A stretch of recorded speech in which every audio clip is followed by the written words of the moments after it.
시간이 되었습니다. 모두 자리에 일어서 주시기 바랍니다. 하나님은 영이시니 예배하는 자가 영과 진리로 예배할지니라. 다 함께 찬송가 483장 함께 찬양드리겠습니다.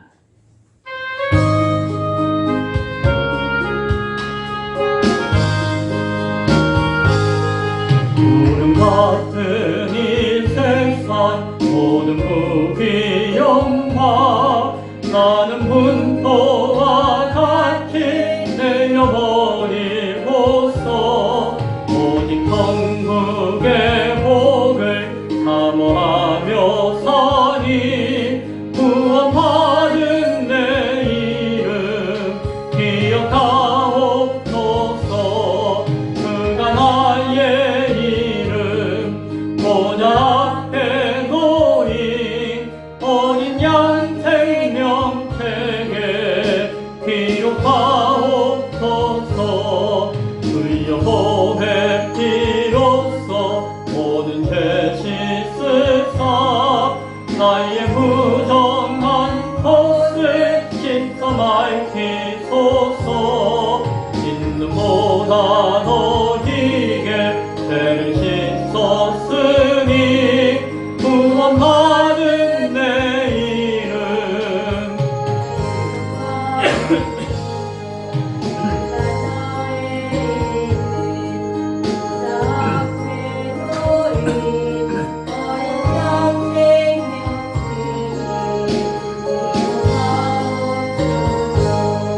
죄가 하나도 없고 아무 병도 없는 영광없고도 밝은 천국 올라가서 그와 함께 그곳에 길이 살겠으니 이런 소망의 삶은 참된 행복이라. 그가 나의 이름 보좌 앞에 놓인 어린 양 생명책에 기록하옵소서. 사도신경으로 신앙고백 드리겠습니다. 전능하사 천지를 만드신 하나님 아버지를 내가 믿사오며 그 외아들 우리 주 예수 그리스도를 믿사오니 이는 성령 맹태하사 동정녀 마리아에게 나시고 본디오 빌라도에게 고난을 받으사 십자가에 못 박혀 죽으시고 장사한 지 사흘 만에 죽은 자 가운데서 다시 살아나시며 하늘에 오르사 전능하신 하나님 우편에 앉아 계시다가 저리로서 산 자와 죽은 자를 심판하러 오시리라. 성령을 믿사오며 거룩한 공회와 성도가 서로 교통하는 것과 죄를 사하여 주시는 것과 몸이 다시 사는 것과 영원히 사는 것을 믿사옵나이다. 아멘. 자리에 앉아주시기 바랍니다. 혹 힘드시는 분은 편안하게 앉으셔도 됩니다. 힘드신 분은 찬송가 491장 찬양드리겠습니다.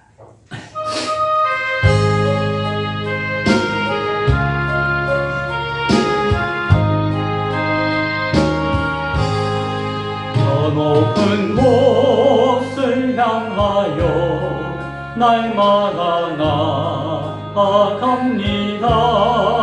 내 뜻과 정성 모아서 날마다 기도합니다. 내 주여 내 맘 붙드사 그곳에 있게 하소서. 그곳은 빛과 사랑이 언제나 넘치옵니다. 괴로움과 죄가 있는 곳 나 비록 몇 길 살아도 빛나고 높은 저곳을 날마다 바라봅니다. 내 주여 내 맘 붙드사 그곳에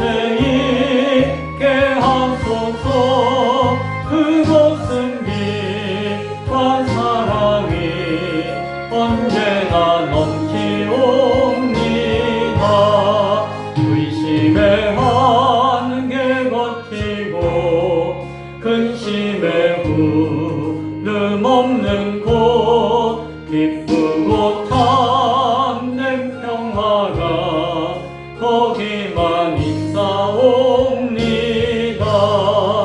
내 주여 내 맘 붙드사 그곳에 있게 하소서. 그곳은 빛과 사랑이 언제나 넘치옵니다. 험하고 높은 이 길을 쌓으며 나아갑니다. 다시금 기도하오니 내 주여 인도하소서. 내 주여 내 맘 붙드사 그곳에 있게 하소서. 그곳은 빛과 사랑이 언제나 넘치옵니다. 내 주를 따라 올라가 저 높은 곳에 우뚝 서 영원한 복락 누리며 즐거운 노래 부르리. 내 주여 내 맘 붙드사 그곳에 있게 하소서. 그곳은 빛과 사랑이 언제나 넘치옵니다. 이 시간 예배를 위해서 함께 기도하기를 원합니다. 오늘 어르신들이 많이 오셨는데 여러분의 건강을 위해서 기도하기를 원해요. 예수님 믿음은 복을 받는다라고 이야기하지만 그 복이 이 세상에서 누리는 복은 아니에요. 그러나 살면서 보면은 예수를 잘 믿는 사람들이 몸과 마음과 영혼이 건강해지는 것을 보게 되어집니다. 맑은 공기 많이 마시면은 편안한 생각 많이 하면은 몸과 마음이 건강해지는 것과도 비슷한 것 같아요. 이 시간 기도하기 원하는 것은 하나님 우리에게 건강함을 허락하여 주옵소서. 맑은 정신, 건강한 몸, 온전한 마음으로 하나님께 예배할 수 있는 하나님의 사람, 성도되어지게 하여 주옵소서. 내가 힘들고 지치고 상하면은 하나님 앞에 온전히 나아가고 싶어도 나아가지 못하잖아요. 그래서 어떤 경우에는 건강한 사람, 젊은 사람들끼리 예배드리고 온전하게 예배드리지 못하는 사람들은 집에 가서 예배드리세요 라고 하는 경우가 많지만 그건 옳은 것은 아닌 것 같아요. 하나님 앞에 온전히 나아가 예배하기에 합당한 건강도 우리에게 꼭 필요합니다. 이 시간 우리가 하나님 앞에 온전한 예배자를 서기 위해서 무엇보다도 나의 건강뿐만이 아니라 교회 속해 있는 우리 모두의 건강함을 위해서 온전한 예배자가 되기 위한 건강함을 위해서 이 시간 함께 기도하기를 원합니다. 기도하겠습니다. 하나님 감사합니다. 하나님의 전에 나와 예배할 수 있는 것이 은혜 중에 은혜인 줄로 믿습니다. 시대가 변하고 세상이 어지러워져서 이 시대에는 집에서 TV를 보면서 집에서 영상을 보면서 집에서 누워서 예배할 수 있다고 생각하는 사람들이 가득한 시대가 되었습니다. 그러나 내 영혼을 깨워서 내 몸을 일으켜서 하나님 앞에 나아가 예배하는 것이 두말할 것 없는 값진 은혜이며 값진 가치가 있음을 우리가 새롭게 기억할 수 있기를 원합니다.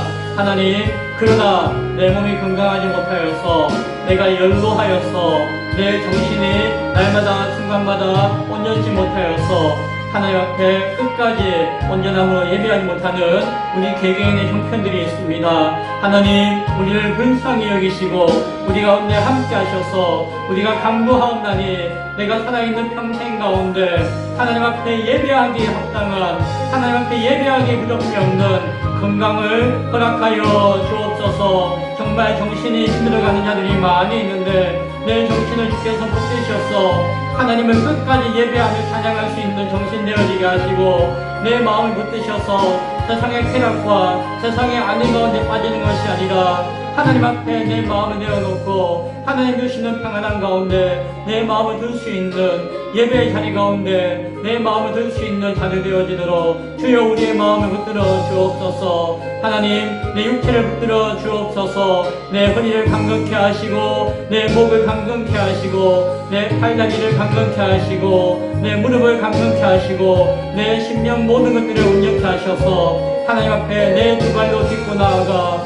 하나님의 전에 나아가 예배할 수 있는 건강이 되어지도록 사랑하는 우리 성도들을 지키시고 보호하시고 함께 하시고 건강의 복을 허락하여 주옵소서. 내 정욕과 내 안위를 위한 구함이 아니라 하나님 앞에 예배하는 자로서 하나님 앞에 끝까지 예배하기 위한 소망 가운데 간구하옵나니 하나님 오늘 기도하는 모든 심령 가운데 예배하는 자의 모습 가운데 기도할 때에 주여 응답하여 주옵소서. 주여 온전케 하시고 주여 새롭게 하시고 주여 더욱더 굳건한 믿음과 함께 굳건한 육체를 허락하여 주옵소서. 끝까지 강건케 하시고 끝까지 건강한 모습 가운데 하나님을 예배하고 찬양할 수 있는 기쁨의 교회 모든 성도들 되어지도록 아버지여 도와주옵소서. 오늘도 그러한 간구함과 그러한 소원함과 그러한 열심 가운데 예배할 때에 주여 예배 가운데 함께 하시고 예배를 통하여서 은혜 주시고 예배를 통하여서 우리가 새롭게 되어지는 놀라운 변화의 역사가 경험되어지고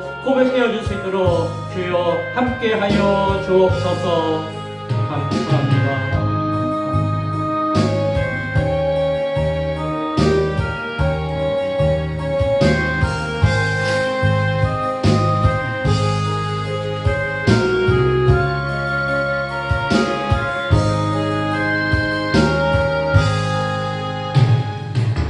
하나님 말씀은 히브리서 8장 7절부터 13절까지 말씀입니다. 히브리서 8장 7절부터 13절 그리고 예레미야 31장 31절부터 34절까지의 말씀입니다. 성경을 찾으신 분들은 다 찾으시는 줄 믿습니다. 제가 말씀을 봉독해 드리겠습니다. 히브리서 8장 7절부터 13절입니다. 저 첫 언약이 무흠하였더라면 둘째 것을 요구할 일이 없었으려니와 그들의 잘못을 지적하여 말씀하시되 주께서 이르시되 볼지어다 날이 이르리니 내가 이스라엘 집과 유다 집과 더불어 새 언약을 맺으리라. 또 주께서 이르시기를 이 언약은 내가 그들의 열조의 손을 잡고 애굽 땅에서 인도하여 내던 날에 그들과 맺은 언약과 같지 아니하도다. 그들은 내 언약 안에 머물러 있지 아니하므로 내가 그들을 돌보지 아니하였노라. 또 주께서 이르시되 그날 후에 내가 이스라엘 집과 맺을 언약은 이것이니 내 법을 그들의 생각에 두고 그들의 마음에 이것을 기록하라. 나는 그들에게 하나님이 되고 그들은 내게 백성이 되리라. 또 각각 자기 나라 사람과 각각 자기 형제를 가르쳐 이르기를 주를 알라 하지 아니할 것은 그들이 작은 자로부터 큰 자까지 다 나를 알미라. 내가 그들의 불의를 긍휼히 여기고 그들의 죄를 다시 기억하지 아니하리라 하셨느니라. 새 언약이라 말씀하셨음에 첫 것은 낡아지게 하신 것이니 낡아지고 쇠하는 것은 없어져 가는 것이니라. 아멘. 이 말씀을 가져왔던 원래 말씀인 예레미야 31장 31절부터 34절 말씀을 또한 제가 봉독해 드리겠습니다. 여호와의 말씀이니라. 보라 날이 이르리니 내가 이스라엘 집과 유다 집에 새 언약을 맺으리라. 이 언약은 내가 그들의 조상들의 손을 잡고 애굽 땅에서 인도하여 내던 날에 맺은 것과 같지 아니할 것은 내가 그들의 남편이 되었어도 그들이 내 언약을 깨뜨렸습니다. 여호와의 말씀이니라. 그러나 그날 후에 내가 이스라엘 집과 맺을 언약은 이러하니 곧 내가 나의 법을 그들의 속에 두며 그들의 마음에 기록하여 나는 그들의 하나님이 되고 그들은 내 백성이 될 것이라. 여호와의 말씀이니라. 그들이 다시는 각기 이웃과 형제를 가리켜 이르기를 너는 여호와를 알라 하지 아니하리니 이는 작은 자로부터 큰 자까지 다 나를 알기 때문이라. 내가 그들의 악행을 사하고 다시는 그 죄를 기억하지 아니하리라. 여호와의 말씀입니다. 읽었던 말씀을 중심으로 새 언약의 중보자 예수 그리스도라고 하는 제목으로 말씀의 은혜를 나누겠습니다. 지난주에 바울이 멜기세덱이라고 하는 인물에 대해서 이야기하면 많은 이야기들 가운데 그 말의 요점은 이러합니다라고 이야기했던 것이 있었어요. 지극히 높으신 하나님 보좌 우편에 앉아 계심으로 우리와 함께 하신다. 예수님이 우리와 함께 하신다는 것이. 거룩한 성소되어진 자녀들과 그들에 있는 참 장막을 섬기심으로 예수님이 우리와 함께 하신다. 영원한 하늘나라에 계셔서 우리를 부르심으로 우리와 함께 하신다. 하나님 나라를 향한 더 좋은 언약의 중보자로 우리와 함께 하신다 라고 하는 말씀을 나누었습니다. 제일 중요한 것은 언제 이야기할까요? 물론 처음에 이야기하는 경우도 있고 마지막에 이야기하는 경우도 있지만은 아마 지난주에 말씀 가운데서 중요한 이야기는 마지막에 있었던 것 같아요. 더 좋은 언약의 중보자로 예수님이 우리와 함께 계신다는 것입니다. 그래서 그 언약의 의미에 대해서 오늘 7절 이하에서 강조해서 말씀하고 계신 것이에요. 그런데 그 말씀을 강조하면서 가지고 사도 바울이 자신의 이야기를, 자신의 받은 이야기를 하는 것이 아니라 예레미야 선지자가 했던, 예레미야 31장에서 말씀했던 그 내용을 그대로 가지고 와가지고 말씀을 증거하는 것이에요. 이 말씀을 듣는 유대인들에게. 그러니까 그들은 너무나도 유명하고 잘 알고 있는 말씀이에요. 메시아가 그 백성들의 이스라엘 민족의 새로운 언약의 대상으로 오신다고 하는 약속의 말씀이 예레미야 31장에 있는 그 말씀이거든요. 그래서 그건 알고 있어요. 그렇게 알고 있는데 오늘 바울이 예수님을 이야기하면서 그 메시아에 대한 말씀이, 새 언약의 말씀이 바로 예수님을 위한 말씀이다라고 하면서 오늘 턱 하고 말씀해 주는 것이에요. 그것이 더 좋은 언약의 중보자로 오신 예수님을 말씀해 주는 것이죠. 그래서 오늘 말씀은 더 좋은 언약의 중보자 되시는 예수님에 대한 의미를 새 언약이라고 하는 표현으로서 우리에게 하고 있는 예레미야의 말씀을 바울이 전하고 있는 그 말씀을 김성훈 목사가 전하는 말씀으로 들을 수 있기를 바랍니다. 중요한 이야기인데 이 중요함을 어떻게 강조해야 될지 모르겠어요.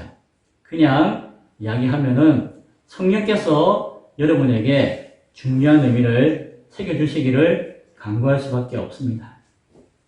바울이 전하고 싶은 핵심은 예수님이 더 좋은 약속의, 더 좋은 언약의 주인이십니다. 라는 이야기예요. 자, 그러면은 더 좋은 언약이 있다는 것은 예전에 무슨 언약이 있다는 거죠? 좀 더 안 좋은, 더 좋지 않은 언약이 있었다는 것이죠.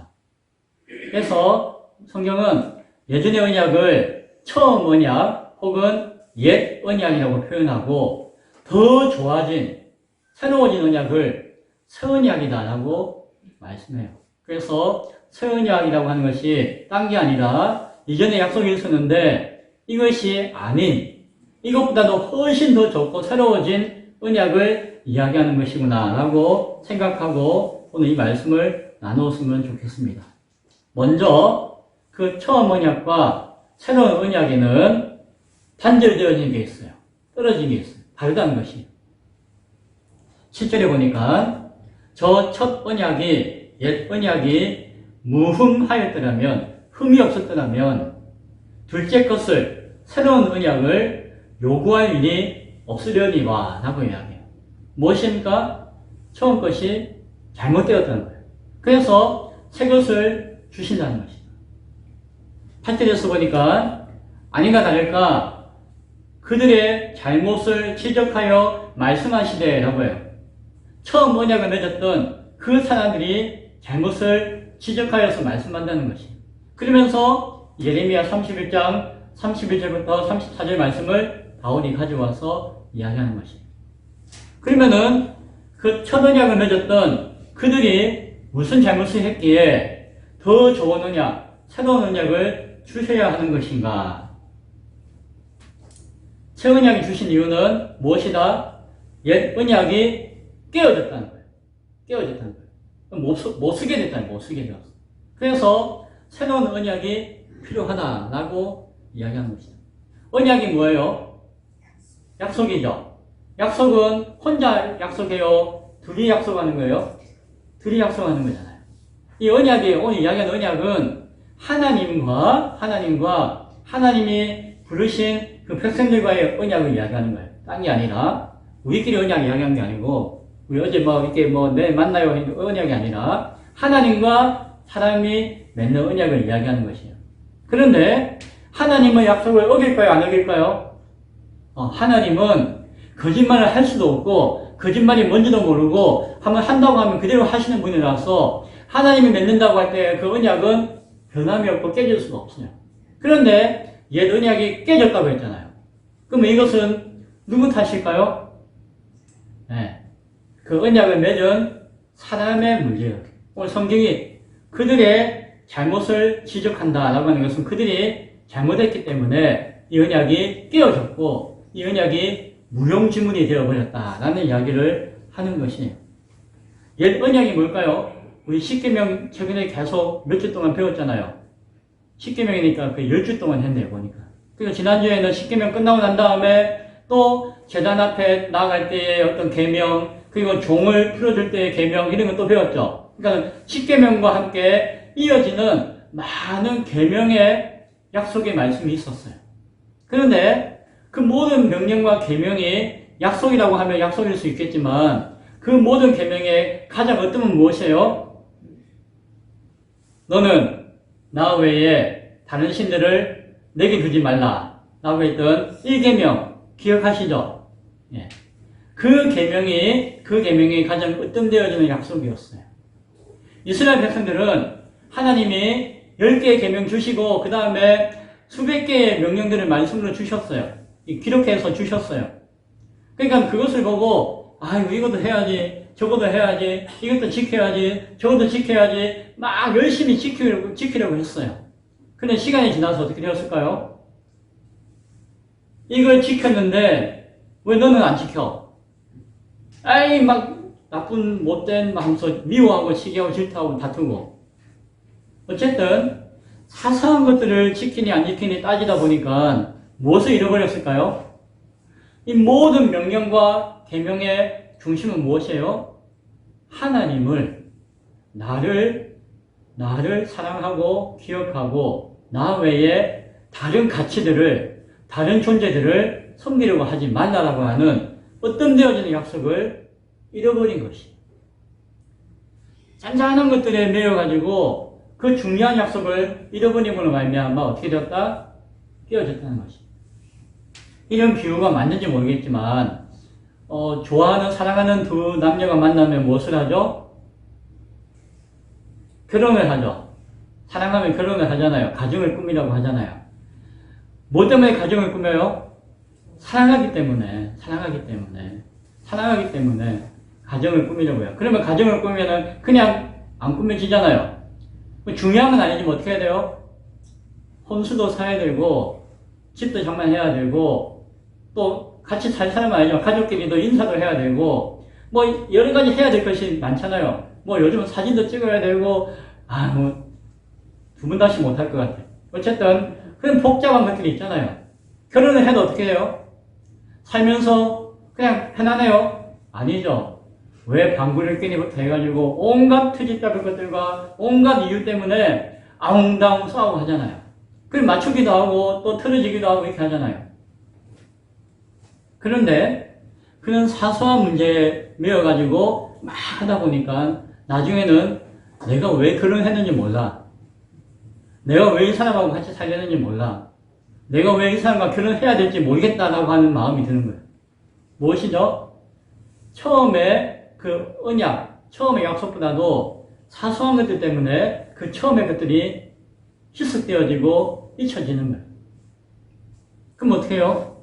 아이고 더 이상 살 수 없네 하고 헤어지거나 깨어지거나 하는 가정들이 있을 수가 있죠. 결혼 전에 파혼을 하기도 하고, 결혼 이후에 이혼을 하기도 하고, 그런 일들이 처음 많아요. 처음에 그 사랑을 잃어버렸다.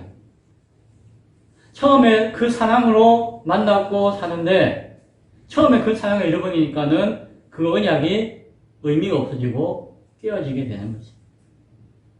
하나님이 오늘 성경에서 보니까 내가 너희들의 남편 되어 주었다라고 이야기해요. 그런 이야기를 하는 이유가 딴 게 아니라 하나님이 약속을 맺을 때에 내가 남편이 되고 너희가 내 신부가 되는 것처럼 생각하고 나는 언약을 맺었다. 뭐요? 책임지겠다. 사랑하겠다. 뭐 이런 마음으로 내가 언약을 맺었다라고 하나님이 말씀하세요. 하나님이 그런 고백을 하세요. 예레미야에. 그런데 누구 때문에? 당신 때문에 아내의 불성실로 이 언약이 파괴되었다라고 하소연이나 한탄을 하시는 것이죠. 9절에 보니까 주께서 이르시기를 이 언약은 내가 그들의 열조의 손을 잡고 애굽 땅에 인도하여 내던 그날 그들과 맺은 언약과 같지 아니하도다. 변질되었다. 처음 그 언약과 바뀌었다는 것이. 그들은 내 언약 안에 머물러 있지 아니하므로 내가 그들을 돌보지 아니하였노라. 바울이 이 말씀을 어디서 가져왔다고요? 예레미야 선지자의 말씀을 가져왔다고 했죠. 예레미야 선지자는 뭐라고 있는 거 아니? 이 언약은 내가 그들의 조상들의 손을 잡고 애굽 땅에서 인도하여 내던 그날에 맺은 것과 같지 아니할 것은 내가 그들의 남편이 되었어도 그들이 내 언약을 깨뜨렸습니다. 여호와의 말씀이니라. 하나님이 너희가 언약을 깨뜨렸구나. 옛 언약이 시간이 가면서 그 언약이 변질되고 바뀔까요? 아니에요. 그 언약의 가치는 변함이 없는 것이 똑같아요. 근데 변함없게 소중한 그 언약이 깨어질 수밖에 없었던 이유는 무엇이다? 그 언약 자체가 문제가 있는 것이 아니라 그 언약을 맺은 당사자 가운데 인간이, 사람이, 백성이 그 언약을 잊어버리고 망각하고 무시하고 깨트리는 삶을 살았다는 것입니다. 그럼 어떻게 해요? 하나님이 질질 붙들고 있음에도 막 깨우고 나가는데 어떻게 해요? 그럼 이것이 언약이 되는 거예요? 안 되는 거예요? 언약이? 그 언약은 아름답고 귀한 것이지만은 언약 당사자의 관계가 깨어짐으로 말미암아 언약 자체가 깨어진 것이 되는 거예요. 그래서 이 언약의 약속이 유효하다, 무효가 된다는 거예요. 성경은 그 이야기를 하고 언약이 파괴되었다라고 이야기해요. 그래서 더 이상 어떻게 해볼 수가 없다는 것이에요. 왜? 그 당사자가 언약을 깨고 나가버렸는데 어떻게 이 언약을 그대로 유지할 수가 있겠느냐라는 이야기예요. 그래서 처음 언약과 새 언약이 단절되어지고 함께할 수 없는 이유가 되었고 옛 언약을 회복할 수 없게 새로운 언약이 필요하다라고 성경은 이야기하고 있습니다. 결혼은 인간 지사야 뭐 이렇게 헤어져도 서로 살 수도 있고 뭐 이렇게 할 수 있게 언약이 깨어져도 뭐 문제가 없을 수 있겠죠. 그러나 하나님과 맺은 언약은 만약에 그 백성들이 언약을 깨고 나가면은 그냥 언약이 깨진 정도가 아니라 어떻게 된다고요? 이 백성이 멸망당한다는 것이죠. 지옥의 형벌 가운데 빠지게 된다는 것이죠. 정말 이 세상에서 인생의 삶을 모두 놓쳐버리는 패망 가운데 놓여지게 된다는 것이죠. 누구 손해예요?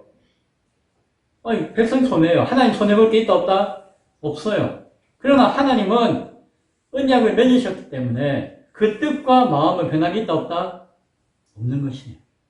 이 백성을 내가 구원하고자 하는 이 백성을 죄악 가운데서 벗어내고자 하는 하나님의 뜻과 계획은 변함이 없는 것입니다. 그래서 하나님은 새로운 언약을 세우기를 원하셨어요. 두 번째는 옛 언약과 새 언약의 연결성이에요. 관계없이 끊어졌지만 그러나 끊어진 상태로 둘 수 없고 이 두 언약을 새롭게 연결하고자 하는 의미가 하나님 안에서 나타나게 되었다는 것이에요. 이스라엘 집과 유다의 집에 새 언약을 맺으시겠다라고 성경이 이야기해요. 이스라엘 집과 유다의 집은 어디예요? 예전에 하나님이 구원하시고자 했던, 언약을 맺고자 했던 그들이에요. 그들이 언약을 맺고 끊어졌는데 하나님은 그들을 버리시지 않고 그들과 새로운 언약을 맺겠다고 하신 것이에요. 그런데 그 언약을 누구와 맺겠다? 이스라엘과 유다의 집, 그 백성들의 집들과 그 백성들의 모습과 그 백성들의 민족과 맺으시겠다라고 말씀하고 계세요.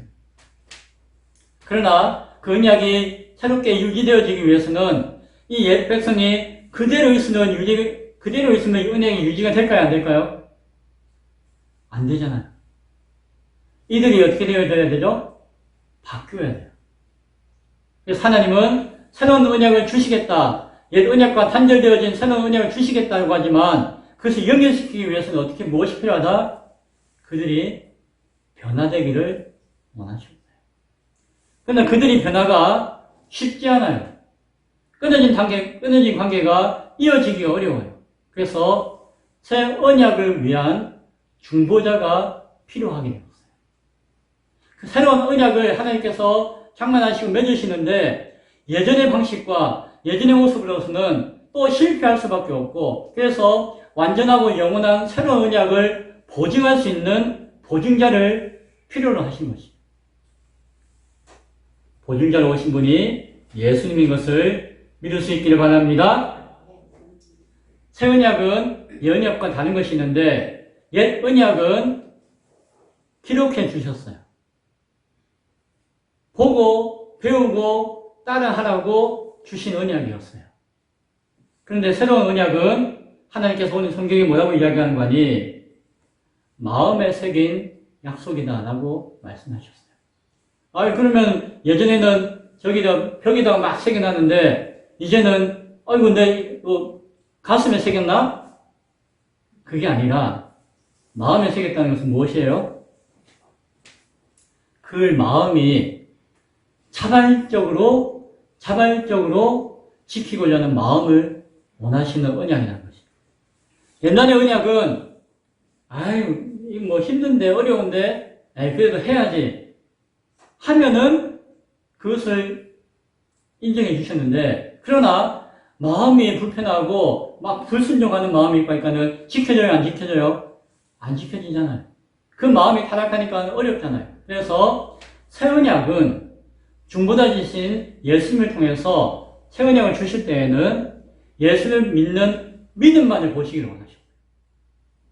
그 마음 가운데 언약을 새기시고 마음 가운데 자발적으로 주님을 따르고자 하는 마음을 보시고 그것을 언약으로 삼아주신다는 것입니다.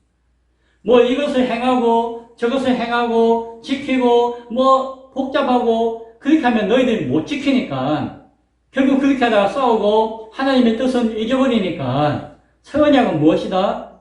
그 마음 가운데 하나님의 중보자 되시는 예수님만을 바라보고 믿는 그 마음만을 보시고 언약을 유효하게 맺어주시겠다는 그것이 새 언약의 특징이고 연속성을 가지는 하나님의 언약의 마음이에요. 성경이 이야기하죠. 내 법을 그들의 생각에 두고 그들의 마음에 이것을 기록하리라.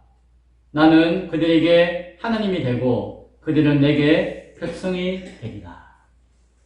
수요일날 우리가 노예 종 7년 만에 풀려나는 이야기를 하면서 결론적으로 했던 이야기가 무엇이죠? 하나님이 우리를 자유인 되게 하신 것은 하나님 앞에 주인을 향한 자발적인 종이 될 수 있는 자유를 허락하신 것이다 라고 이야기했어요. 그랬죠? 기억나시죠? 내가 세상의 종으로 매여 있으면은 하나님의 종이 될 수 없기 때문에 세상에서 자유함을 주심으로 말미암아 하나님 앞에 온전한 종으로 살아갈 수 있도록 허용하신다라고 말씀하셨습니다. 그것이 그에게는 유익이 되어지는 것이고 은혜가 되는 것이다 라는 이야기를 수요일날 했었습니다. 하나님은 그 마음 가운데 하나님을 사랑하는 그 자발적인 순종으로 하나님 앞에 새 언약의 대상이 되기를 원하셨고 그 대상의 중보자로서 예수님을 보내어 주셨어요. 우리가 예수님이 이 땅에 오신 이유와 예수님의 모습을 바라보고 예수님을 사랑하고 예수님을 믿는 믿음 안에 서 있을 때에 하나님은 그 마음으로 언약을 이룬 것이다라고 확인시켜 주십니다. 그래서 예수님을 영원히 온전한 대제사장이다라고 말씀하신 것입니다. 예수님이 이 땅에 영원한 온전한 대제사장으로 오신 것이 하나님의 더 좋은 약속의 중보자다라고 말씀하시는 이유가 바로 거기에 있는 것입니다. 옛 언약은 사람 제사장이 희생의 제물을 통해서 드리는 죄 용서함을 순간마다 날마다 또 반복해서 행함으로 죄가 있으면 하나님과 관계할 수 없으니까 언약을 맺을 수 없으니까 죄를 없애는 척하면서 그 언약을 보증한 것이 얼마나 힘든. 그래서 하나님은 죄가 없어진 것이 아니고 죄가 없는 척했던 것이 아니라 정말로 그 죄를 완전히 없애주시기 위해서 예수님을 십자가의 제물로 드리신 것입니다. 새 언약은 그 예수님의 십자가의 제물 되심으로 말미암아 우리에게 유효하게 되어진 것입니다. 그 예수님을 믿는 그 마음 가운데 새겨진 그 믿음으로 유효하게 되어지는 것입니다. 옛 언약은 인간의 불순종과 교만 때문이기도 하지만 그 불완전함 때문에 폐기되었다고 한다면은 새 언약은 예수님을 통해서 영원히 변하지 않는 언약으로 우리에게 보증되어 주신 것입니다. 언약의 당사자로서 하나님께서 새 언약을 주시겠다고 예수님을 통해서 보여주셨습니다. 예수님을 믿는 믿음으로 하나님의 마음을 알고 자발적으로 사랑하며 순종함을 보여주십니다. 예수님을 믿는 자들이 새 언약의 백성이 되어지는 것입니다. 그래서 하나님이 처음 맺었던 그 구원의 뜻과 계획을 이루어 주시는 것입니다. 오늘 10절에서 이야기합니다. 또 주께서 이르시되 그날 후에 내가 이스라엘 집과 맺을 언약은 이것이니 내 법을 그들의 생각에 두고 그들의 마음에 이것을 기록하라. 나는 그들에게 하나님이 되고 그들은 내게 백성이 되리라. 모든 사람들이 그 마음에 예수님을 주인으로 모시게 되어지고 그 모신 가운데 살게 되어질 때에 누가 뭐라고 하지 않아도 하나님을 온전히 알게 되어지는 것입니다. 예수님은 하나님의 아들이시기 때문에. 새 언약의 백성이 되는 자들에게 주어지는 은혜가 무엇입니까? 하나님은 내가 그들의 불의를 긍휼히 여기고 그들의 죄를 다시 기억하지 아니하리라 라고 약속하시는 것입니다. 그것이 새 언약의 백성이 되는 자들에게 주어지는 은혜입니다. 11절과 12절에 있는 말씀을 예레미야서 31장 34절에서 인용해서 말씀해 드릴게요. 그들이 다시는 각기 이웃과 형제를 가리켜 이르기를 너는 여호와를 알라 하지 아니하리니 이는 작은 자로부터 큰 자까지 다 나를 알기 때문이라. 내가 그들의 악행을 사하고 다시는 그 죄를 기억하지 아니하리라. 여호와의 말씀이니라. 예수님을 믿고 예수님을 아는 것이 하나님을 아는 것이고 예수를 믿는 그 마음을 하나님께서 새겨진 언약의 보증으로 삼으신다라고 하는 것을 잘 기억할 수 있기 바랍니다. 세 번째는 그 언약 대상의 연속성과 불연속성이에요. 자, 다시 한번 생각할게요. 하나님과 이제 새 언약을 맺는 그 대상이 누구죠? 저와 여러분이죠. 사람이에요. 처음에는 하나님의 택한 백성들이었어요. 선택한 백성들이에요. 그런데 하나님이 택하셨다면은 무조건 택하신 것이 아니라 택하시면은 그의 무엇이 따라야 하나요? 하나님의 부르신 뜻에 대한 순종이 따라야 되는 것이에요. 그것과 함께 하나님의 택하심이 병행되어 있는 것이에요. 그런데 하나님은 그 택한 자들 가운데 누구를 택하셨죠?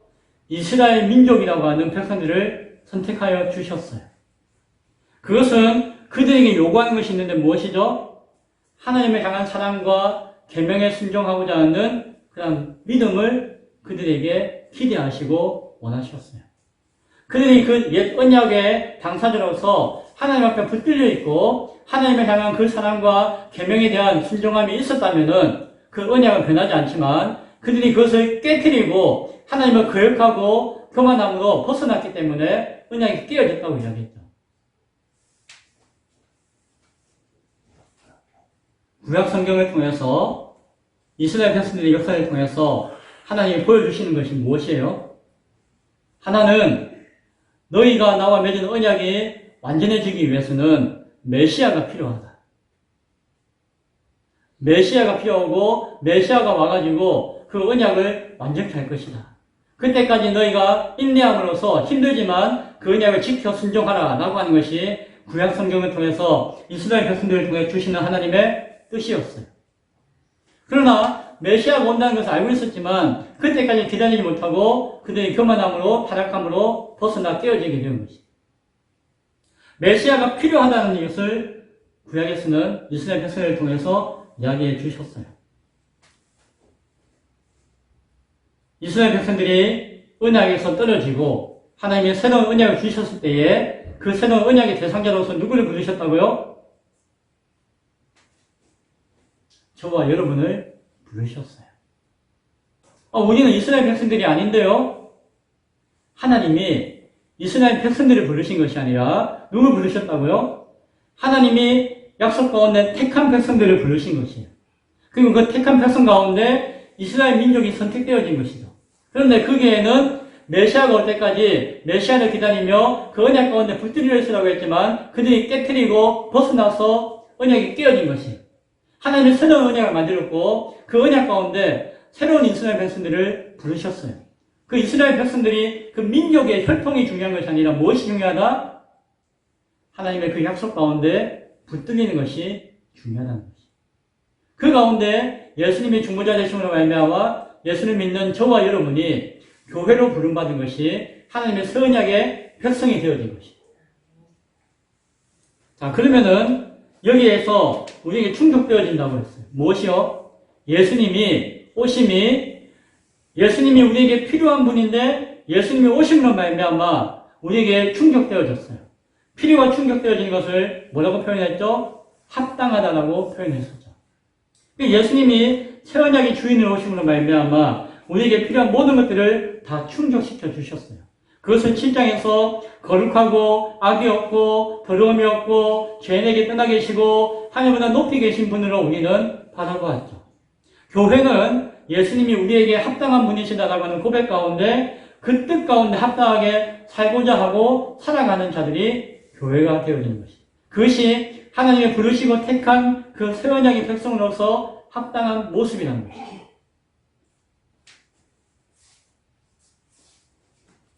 하나님은 이스라엘 백성들을 통해서 이 교회가 우리가 깨닫기 원하는 것이 있었어요. 그들을 통해서 반면교사 삼고 그들을 거울로 삼으라고 우리에게 말씀해 주시는 것이에요. 사람은 하나님과 약속을 맺었지만 사람이 온전하고 불완전하기 때문에 온전히 메시아가 아니고서는 그걸 중보할 수 있는 보증자가 없기 때문에 메시아가 올 때까지 참지 못하고 견디지 못해서 떨어져 나간 그들을 바라보며 이제 메시아가 너희들에게 주어졌으니 예수님을 통해서 그리스도가 우리 가운데 주어졌으니 우리를 향한 하나님을 향한 중보자로 세워졌으니 예수를 믿고 예수님 안에서 하나님의 그 처음 새로운 언약을 붙들라고 하는 뜻을 우리에게 주시기 위해서 구약의 이스라엘 백성들의 역사들을 우리에게 보여주신 것이에요. 하나님의 백성들을 구원하고자 하는 그 마음은 변함이 있다 없다? 없기 때문에.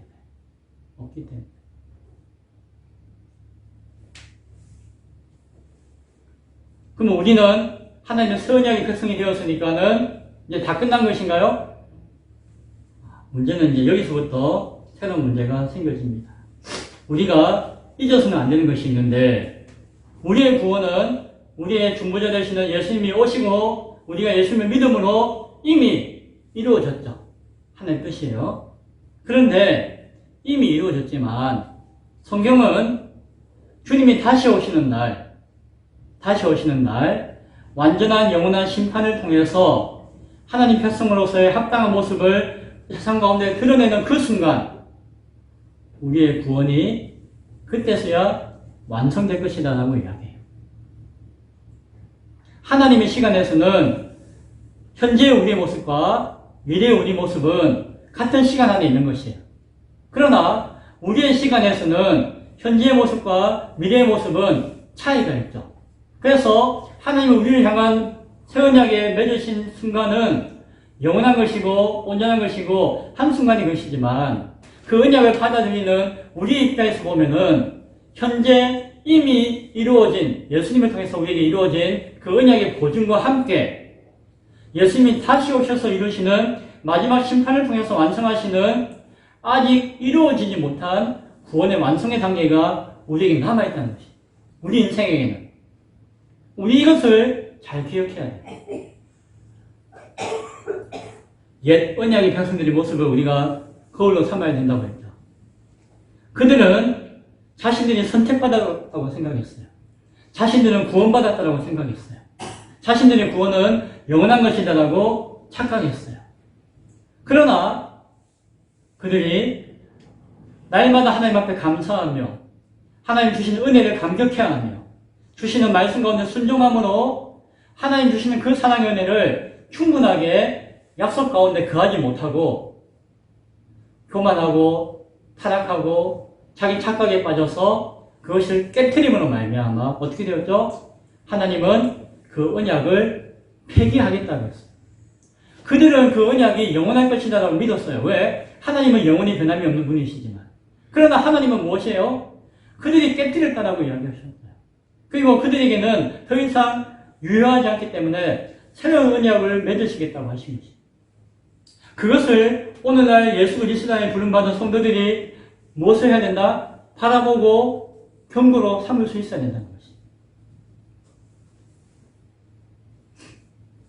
교만과 방종에 빠져서 하나님이 나를 구원하시겠다고 약속하셨는데 내가 믿습니다라고 하는 자기 믿음 가운데서 자신의 세력과 권세를 자랑하고 세상의 가치를 하나님보다 먼저 섬기고 하나님이 아닌 또 다른 우상들을 그 마음에 두는 상황 가운데 있을 때에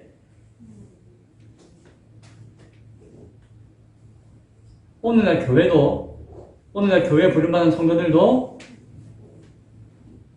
옛 이스라엘과 다를 바가 없을 수가 있다는 것이에요. 그 완성은 아직 이루어지지 않았어요.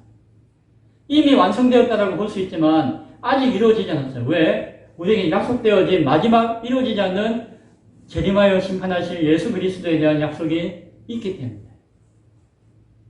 메시아를 앙망하며 하나님 앞에 그 약속을 믿으며 끝까지 순종하고 나아가기를 원했던 이스라엘 백성들이 실패했듯이 다시 오실 예수님을 앙망하며 그날 앞에 약속을 믿으며 나아가야 할 이 오늘날 교회가 실패할 수가 있다는 것이죠.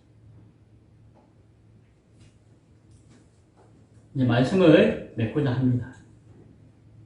오늘은 무슨 날일까요? 종교개혁 기념주일이에요. 오늘은 종교개혁이 뭐예요, 목사님? 교회가 예수님을 믿고 새 언약 가운데 섰는데 그래도 또 타락한 적이 있었어요. 또 교만하고 방종하고 자기의 권세와 세력을 막 의지하고 세상을 사랑하고 돈을 사랑하고 권력을 사랑하고 하나님을 잊어버리고 살 때가 있었어요. 누가? 교회가.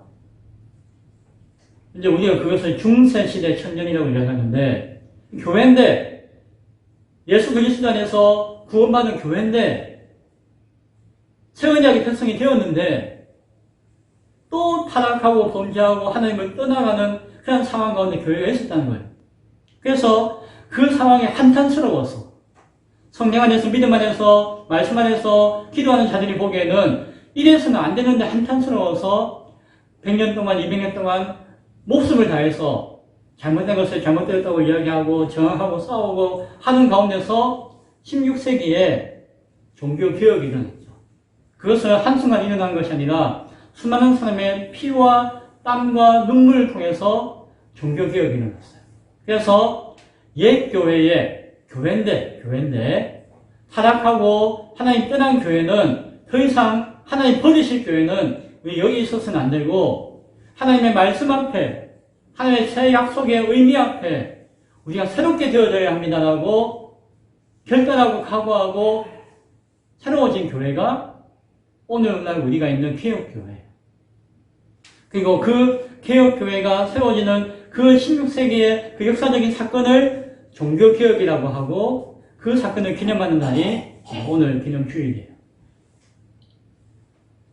아니 뭐 이스라엘 백성은 볼 것도 없어요. 이 교회 안의 역사 가운데서도 그런 역사가 있었잖아요. 그 교회는 종교개혁의 의미를 중요하게 여기고 그 옛 것들을 완전히 버리고 새로운 교회가 되겠다고 결단하고 나왔어요. 그리고 이야기해요. 교회는 날마다 새로워져야 되고 개혁된 교회는 날마다 개혁되어져야 한다라고 막 자랑했어요. 그래서 개혁된 것이 당연한 것이고 앞으로도 우리는 개혁되어야 한다라고 막 주장했어요.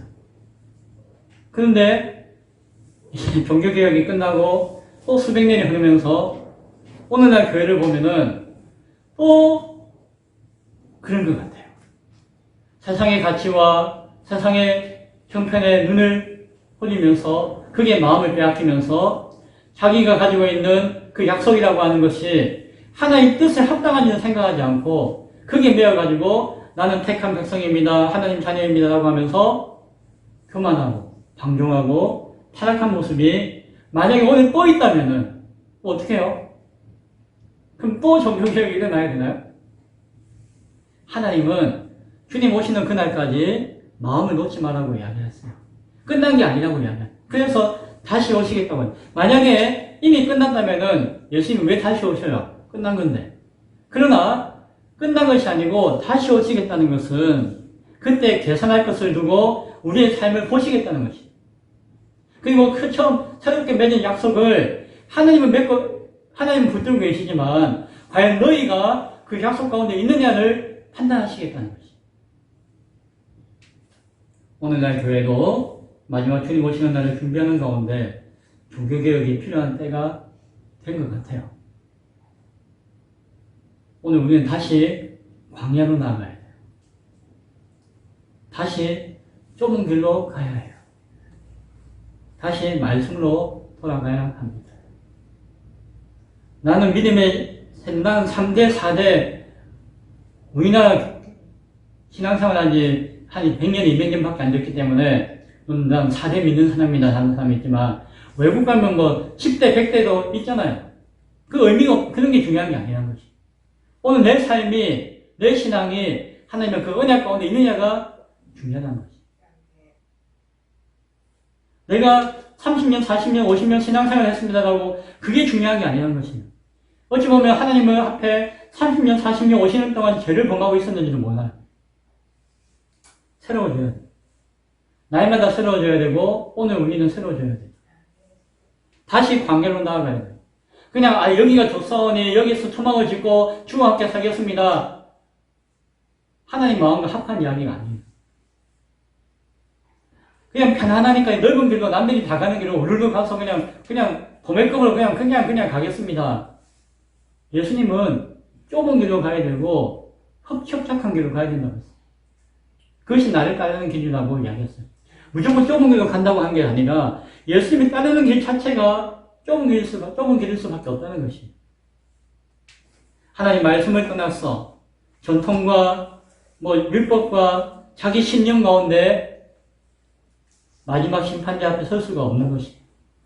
하나님 약속하신 그 말씀, 하나님 처음 맺었던 약속을 기억하고 지키는 것이에요.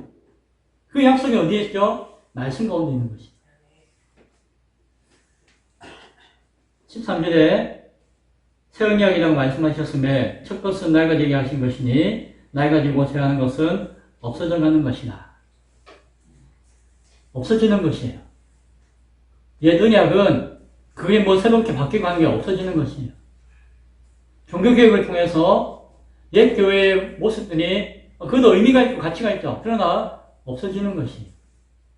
오늘 주님 앞에 새롭게 나아가기 위해서는 우리의 모습이 없어지는 것일 줄 되어야 될지도 몰라요. 새 술은 새 부대예요. 오늘 우리에게 합당하신 주님이 다시 오실 그날을 준비하는 우리 교회는 낡아지고 쇠한 것들과 이별하고 새로운 그릇을 준비함으로 주님을 맞이하는 새 언약의 백성으로 나아갈 수 있기를 간절히 축원드립니다. 기도하겠습니다. 하나님, 종교개혁 주일을 맞이하여서 오늘 우리의 모습을 다시 한번 바라봅니다. 오늘날 시대의 많은 교회들이 자신들의 세력과 자신들의 규모와 자신들의 권세와 자신들의 가진 것들로 인해서 자랑하지만 그러하면 할수록 하나님을 모르는 세상은 그들을 멀리하고 욕하고 정죄하는 모습을 바라봅니다. 하나님, 이 시대의 교회 가운데 교회가 하나 되어지고 연합하여서 주께 나아가야 되겠지만은 그 연합과 하나가 되어짐이 말씀과 진리로 연합하고 하나 되어지는 교회가 되어지게 하시고 마지막 주님의 오심을 준비할 수 있는 교회로 하나 되어질 수 있는 우리 교회가 되어지게 하여 주옵소서. 종교주의를 맞이하여 주신 말씀이 오늘 우리를 새롭게 할 수 있는 귀한 교훈의 말씀 되어지도록 우리의 마음에 이 말씀을 새겨 주옵소서. 감사드리옵고 예수님 이름으로 기도드리옵나이다. 아멘. 찬송가 488장 찬양하며 준비한 녹음 하나님께 드리겠습니다.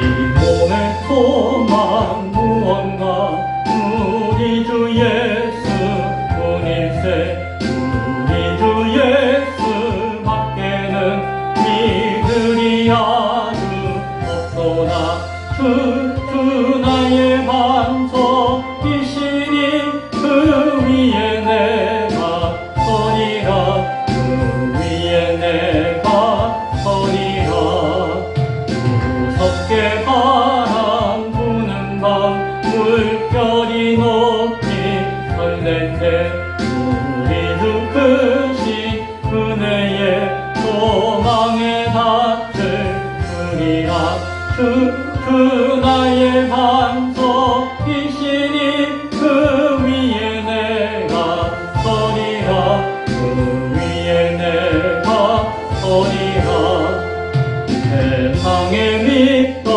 모든 것 끊어질 그날 되어도 구주의 언약 믿사와 내 소망 더욱 크리라 주 나의 반석이시니 그 위에 내가 서리라 그 위에 내가 서리라 하나는 천국 올라가 하나님 전에 배울 때 구주의 의를 힘입어 열심하러 서리라 주 나의 반석이시니 그 위에 내가 서리라 그 위에 내가 서리라. 아멘. 우리 유지원 성도님 감사헌금 드렸네요. 제가 주일 헌금 봉투를 아직 못 만들어 드렸네요. 그렇죠? 예. 제가 다음 주에는 준비할 수 있도록 하겠습니다. 종교개혁 기념주일 서은양의 교회로 우리를 새롭게 하셔서 감사헌금 드렸습니다. 주일헌금 하나님 앞에 드렸습니다. 11조헌금 드린 분들이 있습니다. 선교헌금 드렸습니다. 기도하겠습니다. 하나님 감사합니다. 우리가 드려지는 이 귀한 물질들이 세상의 가치를 쫓는 물질 되어지지 말게 하시고 이 땅 가운데 주님을 준비하고 주님을 기다리는 귀한 교회를 세우는 한 장 벽돌의 한 장의 의미가 되어지는 헌금이 되어지게 하여 주옵소서. 우리의 믿음이 하나님께 합한 믿음 되어지고 하나님께 합당한 삶을 살아가기를 결단하고 소원할 수 있는 그런 신명들로 드려지는 손길을 기억하시고 축복하여 주옵소서. 감사합니다. 예수님 이름으로 기도드리옵나이다. 아멘. 예배 오면은 이렇게 하면 복 받습니다. 잘 될 겁니다. 막 이렇게 얼르고 달래고 하면 좋은데 그렇게 하지 못하고 또 성경 본문이 또 정경개혁기념 주일의 의미가 그렇기 때문에 또 무거운 주제를 가지고 말씀을 나누는 것 같아서 한편으로는 죄송하기도 하고 그래요. 그래서 앞서 제가 기도했잖아요. 그러한 하나님 앞에 건강해 달라고. 그게 또 복이라고 하면 복이고 또 유익이라면 유익이니까 그 모든 것들이 병행되어야 돼요. 병행되어야 돼요. 즐거움도 있지만 또 심각하게 나아갈 것은 심각하고 어렵지만 또 감사할 것은 감사하고 균형 잡힌 신앙이 우리 가운데 있기를 바랍니다. 오늘은 종교개혁 기념주일입니다. 새 언약의 백성으로 날마다 새로운 교회를 세워갈 수 있기를 소원하며 기도합니다. 기쁨의 교회는 새로운 교회가 되었으면 좋겠어요. 기존에 있던 그냥 그 교회, 똑같은 교회, 따라가는 교회, 그렇게 뭐 가는 교회가 아니라 기존 교회가 못하는 것이 뭔가를 알고 그걸 안 하고 더 좋은 것만 할 수 있는 새로운 교회가 되었으면 좋겠습니다. 연로하고 힘들고 병약하신 분들도 기존 교회에서는 잘 못 챙겨드리잖아요. 왜? 건강하고 젊은 사람들 중심으로 이끌어 가다 보면은 우리는 한 분 한 분이 귀하니까 연로하고 힘들고 병들어도 잘 챙겨드리는 교회가 좋을 것 같아요. 좋은 교회는 그렇게 못하는데 우리는 그렇게 할 수 있으니까 감사하죠. 그런 면에서 새로운 교회가 되길 원하니까 위에서 기도해 주시면 좋겠습니다. 기도 제목이 있으신 분은 언제든지 헌금 바구니에 들어오실 때에 넣어주시거나 하시면은 나중에 제가 받아서 함께 기도하도록 하겠습니다. 기쁨의 교회는 대규모로 조직적으로 동원되는 집회가 있으면은 그런 데 참석하지 않습니다. 오늘 우리 안에 계신 주님을 만나기를 원하고 작지만 우리 예배 가운데 살아계시는 하나님을 만나는 것으로 충분하기 때문이에요. 물론 필요한 여러 가지 이유가 있겠지만 그러나 동원되어진 모임이나 이런 데는 안 갑니다. 우리 교회는 아시고 오늘 서울에는 한국교회에서 200만 명이 모이고 300만 명이 모이고 막 모이는데 중요해요. 저도 인권 지도사고 그것을 이야기하는 주장의 가치는 중요하다고 여기는데 조직을 통해서 동원해서 뭔가 하겠다는 규모를 가지고 하겠다는 것은 조금 맹점이 있으니까 조심해야 될 부분이 있는 것을 기억해 주시기 바랍니다. 기도하겠습니다. 지금은 우리 주 예수 그리스도의 은혜와 하나님의 크신 사랑하심과 성령님의 교통 역사하심이 주님 앞에 새로운 언약의 백성으로 새로운 교회를 주님 오시는 그날까지 온전히 붙들고 섬기기를 소원하는 예배하는 귀한 심령들과 권속들 머리 위에 지금부터 영원토록 함께 있을지어다. 아멘.